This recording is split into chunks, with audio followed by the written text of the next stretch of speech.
तो हम लोगों ने गैल्वेनिक सेल डिस्कस कर लिया था। गैल्वेनिक सेल कौन से सेल होते हैं?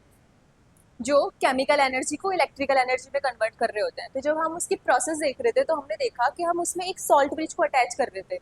जब हमारे सेल ने काम करना बंद कर दिया था तो हम क्या कर रहे थे, हम उसमें सॉल्ट ब्रिज अटैच कर दे रहे थे।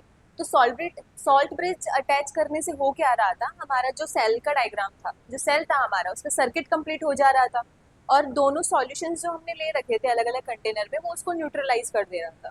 ठीक है, तो देखते हैं चलिए सॉल्ट ब्रिज के बारे में। एक सेकेंड।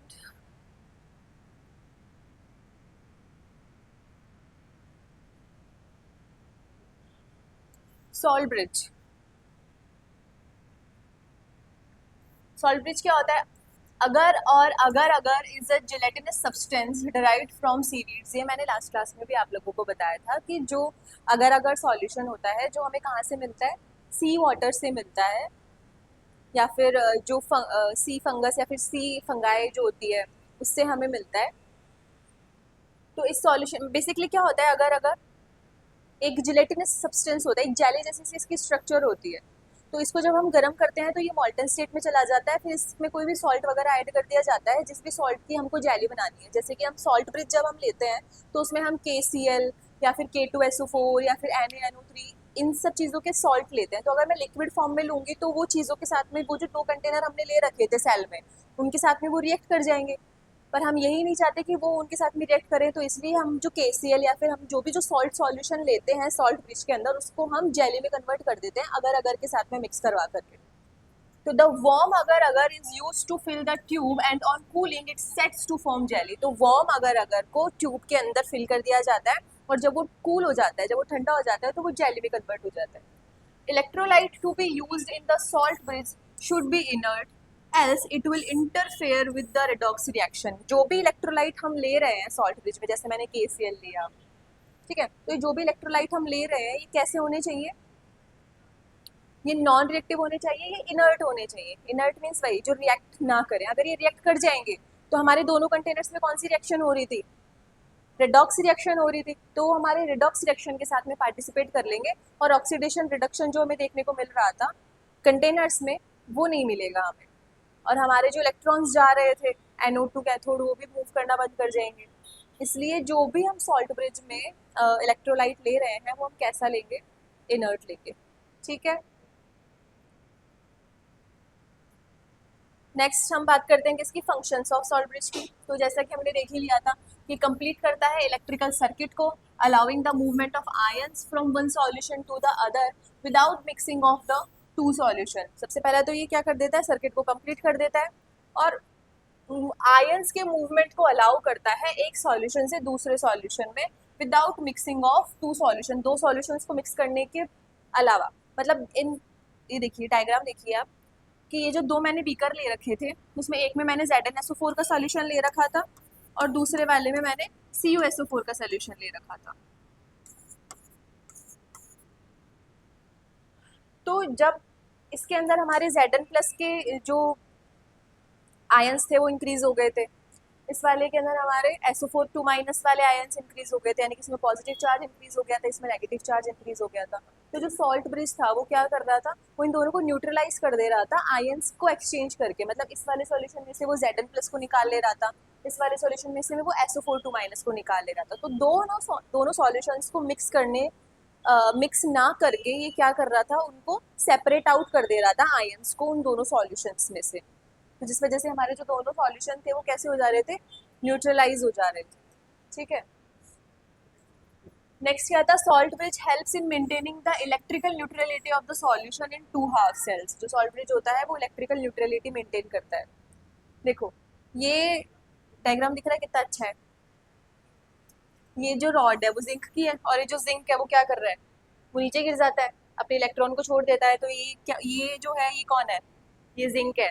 तो अपनी इलेक्ट्रोड को छोड़ करके नीचे गिर गया और उसने अपने 2 इलेक्ट्रॉन्स छोड़ दिए। ये देखो इसके 2 इलेक्ट्रॉन उसने इलेक्ट्रोड पर ही छोड़ दिए। तो ये इलेक्ट्रॉन मूव कर गए। इलेक्ट्रॉन जब मूव करके गए तो इस सॉल्यूशन में कौन था, इस सॉल्यूशन में कौन थी, कॉपर थी। ये लड़की कॉपर है।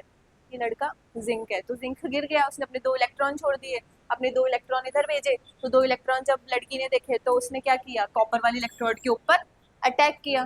तो देखो ये कैसे उछल के जा रही है सोल्यूशन में से। तो ये इसने अटैक किया और 2 इलेक्ट्रॉन लेकर के क्या बना दिया इसने, Cu। तो Cu2+ ने 2 इलेक्ट्रॉन रिमूव 2 इलेक्ट्रॉन गेन किया और क्या बना लिया, Cu बना लिया। यहाँ पर Zn ने अपने 2 इलेक्ट्रॉन लूज किए, तो Zn2+ और 2 इलेक्ट्रॉन। तो यहाँ पर ऑक्सीडेशन हो रहा है, वहाँ पर क्या हो रहा है, रिडक्शन। देखो ऑक्सीडेशन और रिडक्शन, ठीक है। और ये जो सॉल्ट ब्रिज है उसके अंदर कौन मूव कर रहा है, सॉल्ट ब्रिज में मैंने जो भी सोल्यूशन ले रखा है, मान लो मैंने KCl ले रखा है, तो K+ होता है, Cl- होता है, तो ये मेरी K+ हो गई और ये मेरा Cl- हो गया। तो इस सॉल्यूशन के अंदर हमारा Zn+ ज़्यादा हो रहा था, तो Zn+ को न्यूट्रलाइज करने के लिए कौन चाहिए, कोई नेगेटिव चार्ज चाहिए, तो नेगेटिव चार्ज आ रहा है देखो इधर इस सॉल्यूशन के अंदर।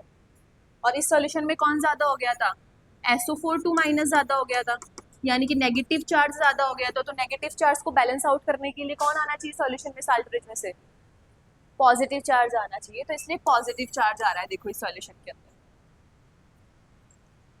आ गई कहानी समझ में। डायग्राम देखो बच्चों, तुम तो बस खुश हो जाना चाहिए तुमको तो डायग्राम देख के।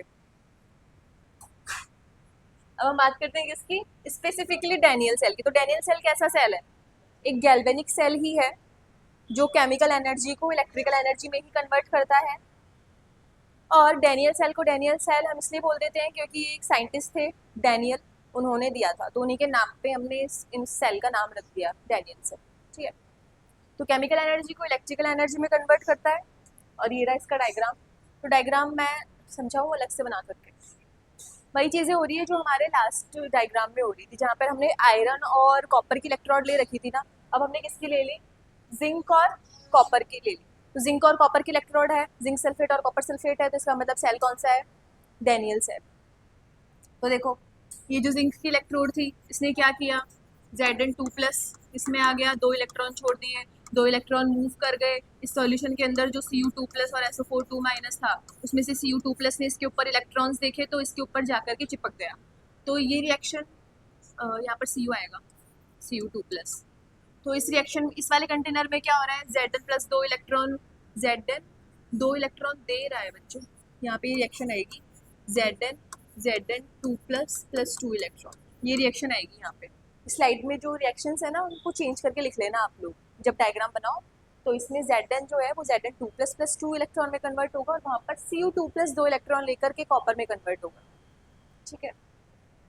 तो ओवरऑल ये हमारा डैनियल सेल का डायग्राम हो गया। इसमें हमने एक वोल्ट मीटर ऐड कर दिया, वो हमें रीडिंग बताता रहेगा जो इलेक्ट्रिसिटी पास होती है या नहीं होती है। तो ये हमने सॉल्ट ब्रिज ऐड कर दिया जिसमें हमने किसका सॉल्यूशन ले लिया, KCl का सॉल्यूशन ले लिया। इस सॉल्यूशन के अंदर हमारी ऑक्सीडेशन हो रही थी, तो ऑक्सीडेशन जिस भी इलेक्ट्रोड के ऊपर होती है उसे हम क्या बोल देते हैं, एनोड बोल देते हैं। तो ये वाली इलेक्ट्रोड मेरी कौन सी हो गई, एनोड हो गई। और इस रिएक्शन के ऊपर इस इलेक्ट्रोड के ऊपर क्या हो रहा था, गेन ऑफ इलेक्ट्रॉन हो रहा था, यानी कि रिडक्शन हो रहा था। तो जिस भी इलेक्ट्रोड के ऊपर रिडक्शन होता है उसे हम क्या बोल देते हैं, कैथोड बोल देते हैं। Got it. देखो it is a special type of cell in which anode is made up of zinc and cathode is made up of copper। ये एक स्पेशल टाइप का सेल है जिसमें जो एनोड है वो जिंक की बनी होती है और जो कैथोड है वो कॉपर की बनी होती है। अब देखो नेक्स्ट, अब हम बात करते हैं हाफ सेल की। कंप्लीट सेल डायग्राम देख लिया, ये कंप्लीट सेल डायग्राम है। हाफ सेल का मतलब ये जो 2 कंटेनर्स से मिलकर के बना है ना, ये जो 2 कंटेनर्स दिखाई दे रहे हैं ना, उसका ये जो एक कंटेनर है, बेसिक लैंग्वेज में समझो, ये जो एक कंटेनर है ये एक हाफ सेल है और ये जो दूसरा कंटेनर है ये दूसरा हाफ सेल है। तो हाफ सेल्स 2 टाइप्स में हम कैटेगराइज कर देते हैं हाफ सेल्स को, ऑक्सीडेशन हाफ सेल और रिडक्शन हाफ सेल, यानी कि ऑक्सीकरण अर्ध सेल और अपचयन अर्ध सेल, ठीक है। तो ऑक्सीडेशन हाफ सेल और रिडक्शन हाफ सेल में क्या हो रहा होता है, ऑक्सीडेशन हाफ सेल मतलब वो वाला हाफ सेल जिसके अंदर ऑक्सीडेशन हो रही है, रिडक्शन हाफ सेल मतलब वो वाला हाफ सेल जिसके अंदर रिडक्शन हो रहा है, ठीक है। तो ऑक्सीडेशन हाफ सेल की जो रिएक्शन है वो क्या हो जाएगी बताओ,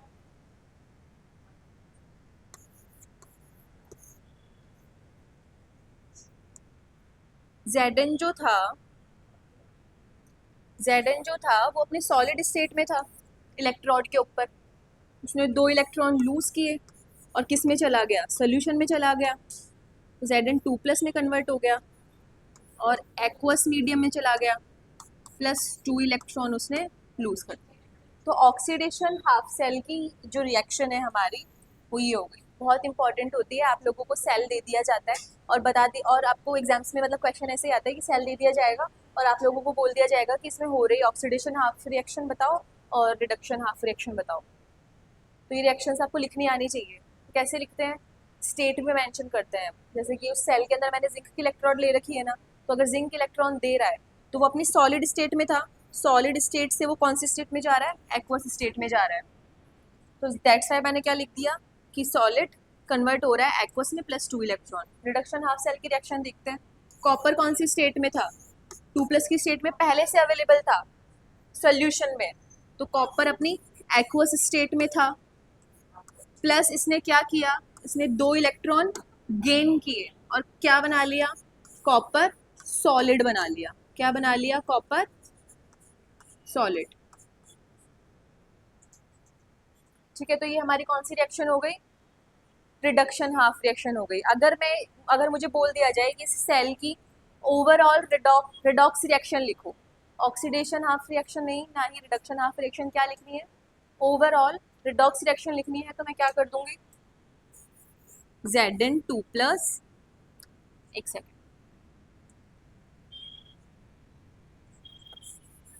Zn solid plus copper 2+ aqueous gives Zn2+ aqueous plus copper solid। ये मेरी ओवरऑल रिडॉक्स रिएक्शन हो गई डैनियल सेल के लिए। आ गई बात समझ में, आगे बढ़े।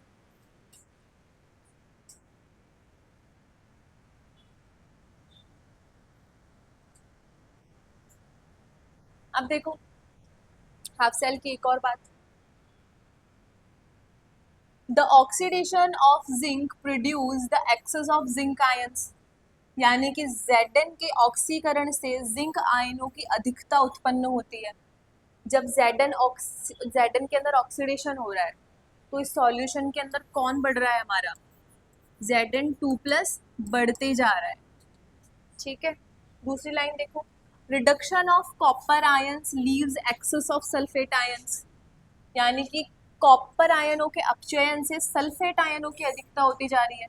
कॉपर आयन के रिडक्शन से सल्फर आयन की अधिकता, मीन्स इस सॉल्यूशन के अंदर जो Cu2+ और SO4 2- प्रेजेंट थे, उसका जो Cu2+ जितना भी था वो इस इलेक्ट्रोड के ऊपर जाकर के इकट्ठा हो गया, तो सॉल्यूशन में कौन रह गया, सल्फेट आयंस रह गए। तो कॉपर के रिडक्शन की वजह से सॉल्यूशन में सल्फेट आयंस ज़्यादा रह गए, तो ये कहना चाह रहा है।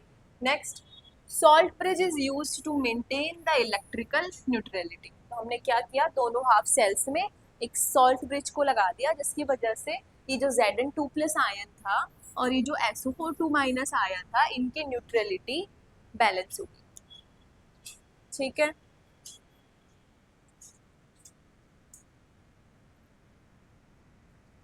Next,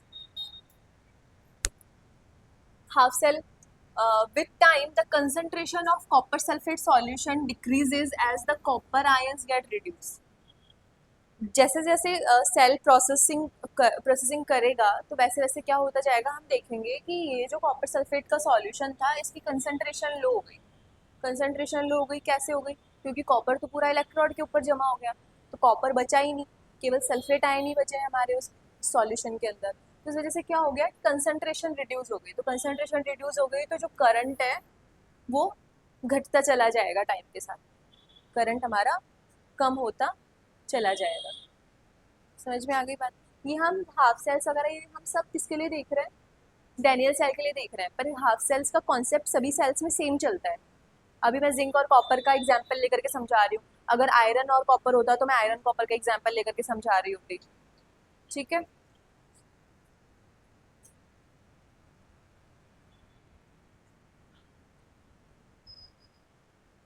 the weight of copper rod increases while that of zinc rod decreases as the cell operates।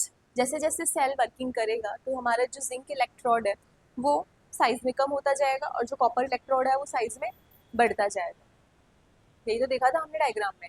तो बस वो यही बोलना चाह रहा है कि ये वाली इलेक्ट्रोड हमारे टाइम के साथ में पतली होती जाएगी और इस वाली इलेक्ट्रोड के ऊपर डिपोजिशन होता जाएगा कॉपर का, दैट्स वाई ये टाइम के साथ में और मोटी होती चली जाएगी। The electrons flow from anode to cathode and the current flows from cathode to anode। ये तो हमें ही पता है कि अगर इलेक्ट्रॉन्स एनोड टू कैथोड जा रहे हैं तो करंट कैथोड टू एनोड जाएगा। मतलब electrons basically negative to positive terminal movement करते हैं और जो करंट होता है वो पॉजिटिव टू नेगेटिव टर्मिनल की तरफ मूवमेंट शो करता है। ठीक है, तो इलेक्ट्रॉन्स हमारे एनोड टू कैथोड जा रहे हैं तो करंट हमारा कैथोड टू एनोड जाएगा।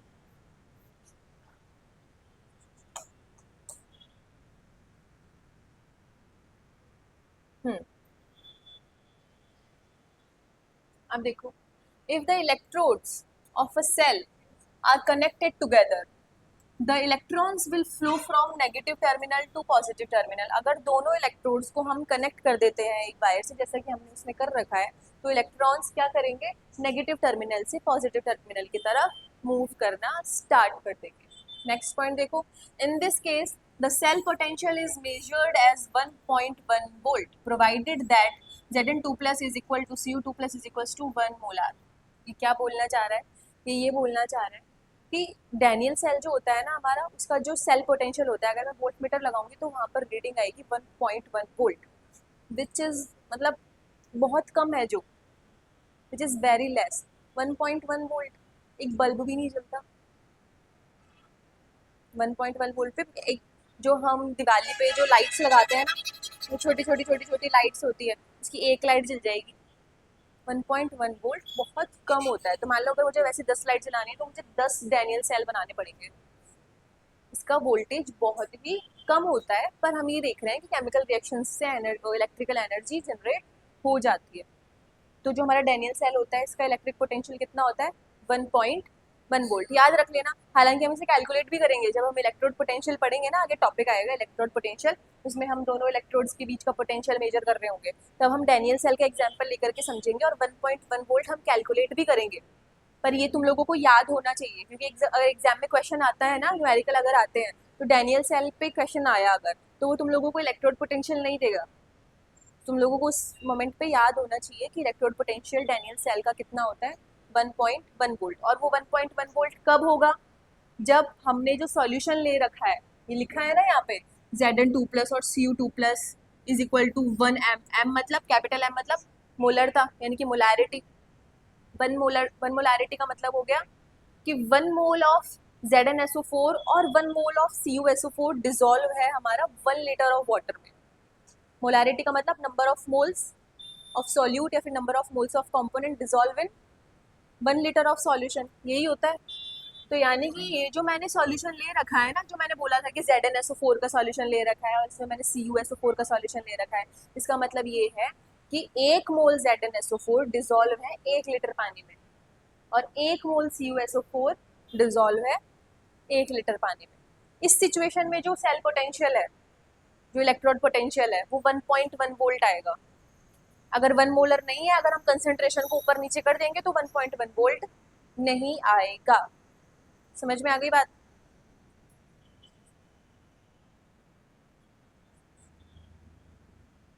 अब हम बात करते हैं किसकी, इलेक्ट्रोलिटिक सेल की। तो हमने 2 तरीके के सेल देखे थे, इलेक्ट्रोकेमिकल सेल ही चल रहा है ये भी। अब ये मत समझना कि गैल्वेनिक सेल पढ़ लिया तो इलेक्ट्रोकेमिकल सेल कहाँ गायब हो गया। इलेक्ट्रोकेमिकल सेल के ही तो 2 पार्ट थे, एक था गैल्वेनिक और एक था इलेक्ट्रोलिटिक। मैंने क्या कहा था, इलेक्ट्रोकेमिकल सेल ऐसे सेल होते हैं जो कॉम्बिनेशन होते हैं गैल्वेनिक सेल के और इलेक्ट्रोलिटिक सेल के। तो उन दोनों में क्या डिफरेंस था, गैल्वेनिक में केमिकल रिएक्शंस से हम इलेक्ट्रिसिटी बना रहे थे, इलेक्ट्रोलिटिक सेल में हम क्या करेंगे, उल्टा कर देंगे, इलेक्ट्रिसिटी देंगे हम और हम बोलेंगे कि अब हम इलेक्ट्रिसिटी दे रहे हैं सेल में, अब हमको केमिकल रिएक्शन करवानी है या फिर मुझे केमिकल्स चाहिए, अब उस सेल में केमिकल्स मुझे चाहिए। समझ में आई बात? तो देखो ये हमारा डैनियल सेल था, इसी डैनियल सेल में ये वोल्ट मीटर जो मैंने लगा रखा है, ये वोल्ट मीटर जो मैंने लगा रखा है, इसको मैं हटा दूँ या फिर इसको लगे रहने दो, बस मैं इसमें क्या कर दूंगी, मैं इसमें एक और वायर के साथ में एक बैटरी कनेक्ट कर दूंगी। मैं क्या कनेक्ट कर दूंगी, एक बैटरी कनेक्ट कर दूंगी। इस सेल में ही मैंने ऊपर एक वायर से क्या कनेक्ट कर दी, बैटरी। बैटरी कनेक्ट करने का मतलब क्या था कि मैंने अब इसको एक्स्ट्रा, मैं इसको आउटर एक एनर्जी प्रोवाइड करवा रही हूँ रिएक्शन करवाने के लिए। मैं क्या करवा रही हूँ, एक इलेक्ट्रिकल एनर्जी मैं इसको प्रोवाइड करवा रही हूँ रिएक्शन करवाने के लिए। तो यहाँ पे 3 केसेस हमको देखने को मिलते हैं बच्चों। एक सेकेंड रुकना।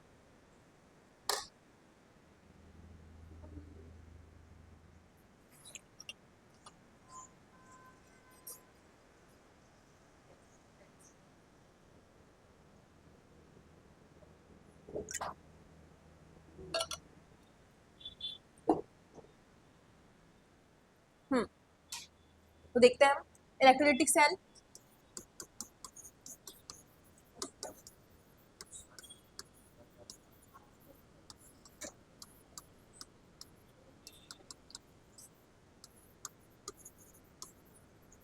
इलेक्ट्रोलिटिक सेल कौन से होते हैं, जो इलेक्ट्रिकल एनर्जी को कन्वर्ट कर देते हैं केमिकल एनर्जी में। ये हमारा डैनियल सेल है। इसमें मैंने थोड़ी सी छेड़छाड़ की और मैंने क्या किया, इसमें एक बैटरी अटैच कर दी।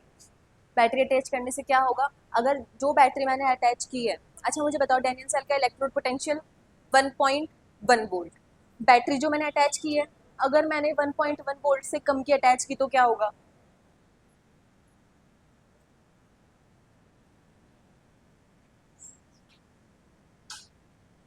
अगर मैंने जो बैटरी अटैच की है अगर वो 1.1 वोल्ट से कम की तो क्या होगा, तो हमारा जो हमारा डैनियल सेल है वो गैल्वेनिक की तरह बिहेव करेगा या फिर इलेक्ट्रोलिटिक की तरह बिहेव करेगा।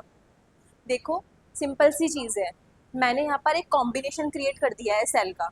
कॉम्बिनेशन जो मैंने क्रिएट किया है, बेसिकली मैंने उसमें क्या कर दिया, मैंने सबसे पहले वाले दिन बात बताई थी जब मैंने इलेक्ट्रोकेमिकल सेल पढ़ाया था कि इलेक्ट्रोकेमिकल सेल का मतलब होता है कॉम्बिनेशन, जिसमें मैं एक स्विच लगा दूंगी और उस स्विच को अगर मैंने राइट डाइवर्ट किया तो वो गैल्वेनिक की तरह बिहेव करेगा, उसको मैंने लेफ्ट डाइवर्ट किया तो वो इलेक्ट्रोलिटिक की तरह बिहेव करेगा।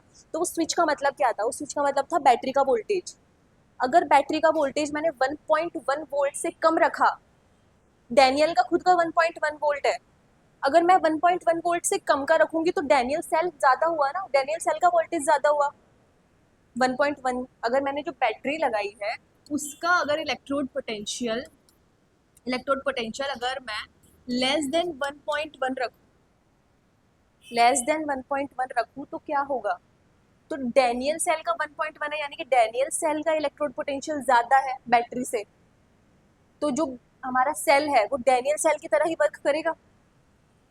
जैसे कि मान लो इसको हम एक चीज़ से समझते हैं, जैसे एक मेरे पास ये टेबल है, अगर मैं इस पर फोर्स लगा रही हूँ तो ये उस तरफ मूव करेगी। अगर मैं फोर्स लगा रही हूँ तो इसका मोशन जो होगा वो उस डायरेक्शन में होगा। अब इधर अगर कोई बच्चा आ जाए छोटा, अगर वो अपोजिट फोर्स लगाना स्टार्ट कर दे तो क्या होगा, तो हम नेट फोर्स निकालेंगे, जिसका ज़्यादा होगा टेबल उसी तरफ उसी डायरेक्शन में जाएगी। तो मान लो अगर छोटा बच्चा है तो अगर मेरा फोर्स ज़्यादा लग रहा है तो टेबल अभी भी उसी डायरेक्शन में मूव करेगी। पर अगर मान लो उस बच्चे की बजाय कोई हट्टा कट्टा आदमी आ गया, अब वो उधर से फोर्स लगा रहा है, मैं इधर से फोर्स लगा रही हूँ, तो अब नेट फोर्स डिपेंड करेगा कि कौन ज़्यादा फोर्स लगा रहा है। अगर उसका फोर्स ज़्यादा हुआ तो जो टेबल है वो उस डायरेक्शन में मूव करने के बजाय इस डायरेक्शन में मूव करने लग जाएगी। यही मतलब हुआ ना, तो ये बैटरी वही काम कर रही है। अगर इस बैटरी का लगाया गया वोल्टेज डैनियल सेल से कम है तो इसका मतलब सेल में कोई अभी चेंजेस नहीं आ रहे हैं, सेल अभी भी वर्क कैसा करेगा, डैनियल सेल की तरह ही वर्क करेगा।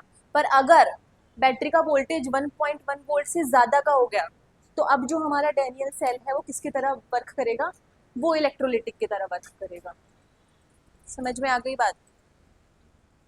तो बस, अरे ये क्या हो गया,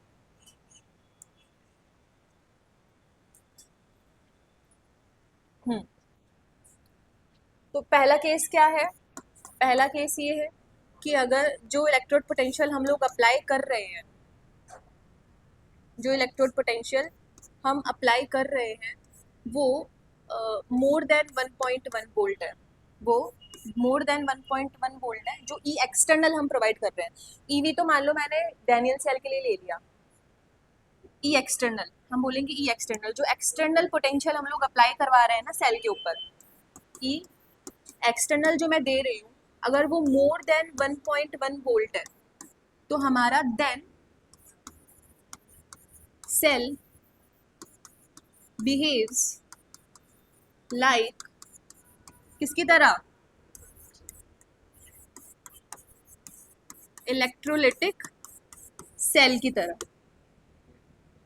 अगर हमारा जो ई एक्सटर्नल है, ई एक्सटर्नल मतलब ये बैटरी का वोल्टेज, इसको हम ई एक्सटर्नल से डिनोट कर रहे हैं, ये अगर 1.1 वोल्ट से ज़्यादा है तो सेल किसकी तरह बिहेव करेगा, इलेक्ट्रोलिटिक सेल की तरह। ये फर्स्ट केस हो गया।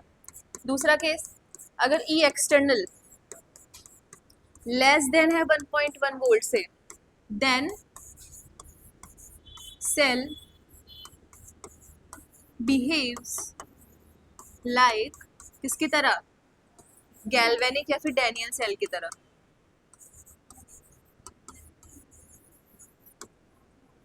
अब तीसरा केस, मान लो जो ई एक्सटर्नल में लगा रही थी वो मैंने इक्वल लगा दिया 1.1 वोल्ट के, वो मैंने इक्वल लगा दिया किसके, 1.1 वोल्ट के। तो इस सिचुएशन में हमारा सेल किसकी तरह बिहेव करेगा, डैनियल की तरह। किसकी तरह बिहेव करेगा, दोनों की तरह। निशा, वही बात है, अगर ये टेबल मैं यहाँ लगा दूँ और जितना फोर्स मैं लगा रही हूँ उधर वाला इंसान भी उतना ही फोर्स लगा रहा है, तो टेबल मूव करेगी क्या, नहीं करेगी।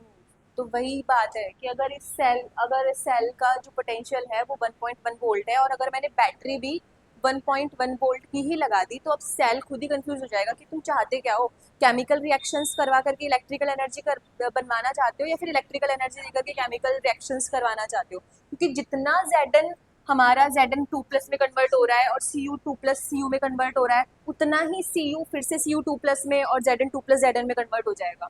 मतलब ओवरऑल क्या होता है, जो इलेक्ट्रोलिटिक सेल की जब हम बात करते हैं ना, तो जो रिएक्शंस हुई होती है वो रिवर्स हो जाती है। तो जैसे जो जिंक है वो Zn2+ में गया होता है, जो Cu2+ होता है वो Cu में कन्वर्ट हुआ होता है, वो रिवर्स हो जाता है। जो इसके ऊपर हमारा जो कॉपर था जो इकट्ठा हो गया था, इलेक्ट्रोलिटिक सेल में चेंज होते ही क्या होगा, जो कॉपर इसके ऊपर डिपॉजिट हो गया था वो फिर से सॉल्यूशन में आना स्टार्ट कर देगा, जो जिंक यहाँ पर आ गया था वो फिर से रॉड के ऊपर जाकर के एक्यूमुलेट होने लग जाएगा। तो ये प्रोसेस रिवर्स हो जाती है। तो अगर 1.1 वोल्ट के इक्वल ही लगा रहे हैं हम, तो रिएक्शंस स्टॉप हो जाएगी और हमारा सेल किसी भी तरह बिहेव नहीं कर पाएगा। क्लियर है। तो ये हमारा कौन सा सेल हो गया, इलेक्ट्रोलिटिक सेल हो गया। अब हम क्या करेंगे, इलेक्ट्रोड पोटेंशियल टॉपिक स्टार्ट करेंगे नेक्स्ट क्लास, ठीक है, क्योंकि वो टॉपिक फिर थोड़ा लंबा चला जाएगा। अच्छा, इसमें कुछ लिखना था तुम लोगों को, कोई बात नहीं।